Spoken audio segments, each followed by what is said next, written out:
but this is Jaedong we're talking about, and Jaedong's going to have some upgrades for those Hydras pretty soon. Those vultures are going to be very vulnerable here, but Jaedong needs to be careful. Oh no! Oh no! Oh whoa! Jaedong manages to keep all of his Hydras alive. No! Finally, he loses some Hydras there. Very unfortunate, but man, that was some pretty damn good micro there previously. Managing to keep his Hydras all alive against those mines. Oh, the Wraith manages to escape too. It kills 3 Overlords possibly. It has 3 kills. So this is setting Jaedong behind quite a lot here. Ganzi looks like he's opened up quite successfully here in this build so far, and he has gotten himself a starport with a control tower. He's got an armory down. He could be going Valks, in fact. That is a possibility, since we don't see any Goliaths out. Boom! Jaedong catching the Wraith. Ganzi looks a little bit like GG play. In fact, I think he is GG play without glasses. And Jaedong, meanwhile, is going to pick up a Spire here.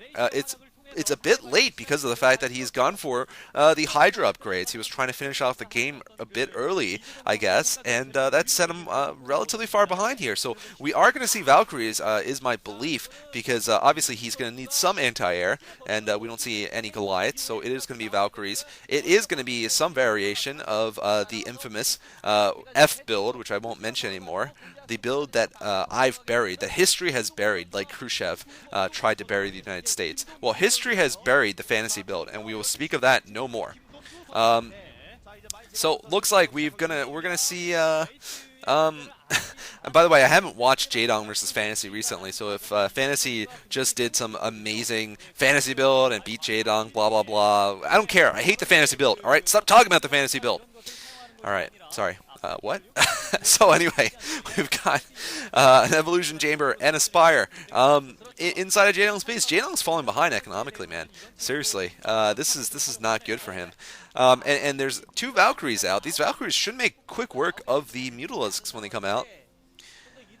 There was that famous ancient, I think it was ancient Roman, yeah, Herodotus, who burned down he was a Greek, Herodotus, who burned down the Temple of Artemis, one of the 7 ancient wonders of the world. And he burned it down because he said he wanted his name to be remembered in history. And he was executed for it. But unfortunately, it didn't happen. He was executed, and also they made an order that it would be illegal to speak the name of Herodotus from then on. But unfortunately, that didn't happen. Some historians wrote about Herodotus, and now he's probably more famous than if they didn't make that rule about, not speaking his name forever. Because that's such a cool rule that everyone's going to be like, oh, he's the guy whose name we're not supposed to speak. Anyway, we got to transfer back to Medic Marine here for Ganzi, who's doing quite well, I gotta say here. I mean, he's managed to pick off some Overlords. Looks like Jaedong's got speed upgrade to Overlords. Could it be a drop, possibly? I mean, strange play here. And Jaedong, meanwhile, has picked up his 3rd, but the 3rd is quite vulnerable, like I said. It is hard to hold your expansions on this map for a Zerg player.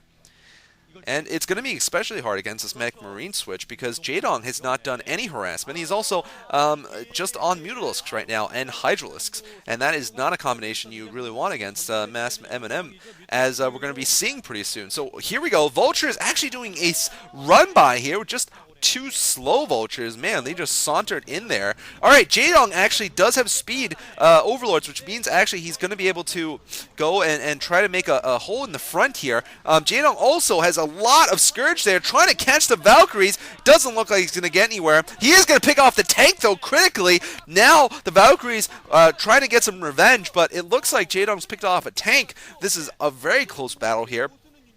Whoa, no, it looks like Ganzi's got a lot more troops coming out. He is going to be able to hold quite comfortably here. I thought for a second that was the only tank, but no, there are plenty of tanks, and soon there's going to be stim upgraded Marines at the back, so this could be very bad for Jaedong. He's done no harassment. His build was slow. He wasted upgrades on Hydras, which are not going to do him any good from here on. And basically he is behind right now, and Ganzi is showing himself to be a competent player so far, so he hasn't fallen apart. So I could see why his game is opening up with a little bit of a class here. Basically, we're not going to be seeing Ganzi completely overrun. In fact, he's ahead, like I said. Repeating myself here, I'm just amazed though. And Ganzi once again, wow, getting some hits off with those triple Valkyries. I thought there were just 2, but man, those 3 Valkyries clumped together. are massive. I mean, they're just doing massive damage to Jaedong. Jaedong cannot use clumped up Mutalisks at all, basically, because they're just going to die in a matter of seconds. All of them. So, right now, Ganzi is looking like he's about to push here with a M&M and tank force with Valkyries in support. Jaedong does not have lurkers. Critically, he's been building these upgraded Hydras, which are going to do him no good against his army. And Jaedong in huge trouble here, basically. And I think it's because of his decision to go for those early fast Hydras and the fact that he got completely countered by fast Vulture Mines, which was very smart by Ganzi. Ganzi right now pushing forward. Jaedong's got some lurkers now, finally.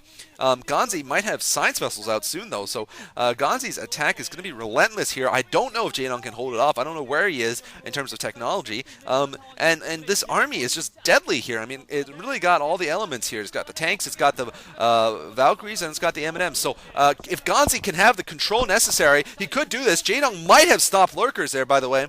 That is certainly something that Jaedong is very liable to do. He loves doing things like that. And here we go. Jaedong is going to try to defend this 12 o'clock. If he loses the 12, it's over for him, I got to say, because there's no way you can come back from losing your third at this point with, basically no damage done to the Terran. And there's only 5 lurkers there against a lot of tanks and scans, and now more lurkers. All right, so that is going to possibly hold this off. Of course, tanks will eventually kill all your lurkers if you don't attack into them, and the problem is, if you attack into them, most of the times you just lose. So you really need to do a surround. All right, there's Jaedong. He's going to be thinking about the sandwich soon, the Savior Sandwich. Hopefully it does better than what Savior Sandwiches do most of the times, which is fail nowadays. But there's a lot of Lings, and there's about 8 lurkers in the back, and 3 lurkers there. So this could work out, possibly. 8 and 3, 11 lurkers. There we go. Here's the sandwich attack. Lurkers going from the front, and Lings coming in from behind. Where are the lurkers from behind, though? I don't know what happened to those 3 lurkers. There they are, finally timing a little bit off here, and wow, it is totally going to be a failure. Jaedong is going to lose this game, I think. There's still tanks left. No, actually, no. Ganzi's out of scans. Could Ganzi be out of scans right now? It seems that Ganzi is out of scans, which could cost him greatly, but Jaedong is almost out of lurkers, and that is going to be more critical. Wow, no, Ganzi is definitely going to win this game, unless something miraculous happens. Unless we see some defilers like right now, like a minute ago, the game's over. I mean, Ganzi has just totally just steamrolled Jaedong. I cannot believe this. It's just quite impressive, I gotta say. The tech switches were quite exhilarating to watch. And here we go, Ganzi is going to catch Jaedong just as he gets his first defiler out. And he's going to do a 2-way attack, actually, right in the front where there's nothing. And GG coming from Jaedong. So, I think I might have to cast game 2 here because even though it is between someone called Dr. K, who you may have remembered as being a really weird dude with a weird face who doesn't play very well, and somebody called... Effort, who is probably going to beat him, but Effort is obviously an exciting player, and we're going to be watching the winner of that fighting against none other than Ganzi. That's right, Ganzi, the man who just beat Jaedong, the man who just beat Fantasy to win the OSL. I can't believe it. So, we're going to be moving on to Game 2 of this MST group, number, I believe, 6. And thank you guys for watching. Please do, like I said, send suggestions about good games, and I will commentate on some of them. All right, stay tuned.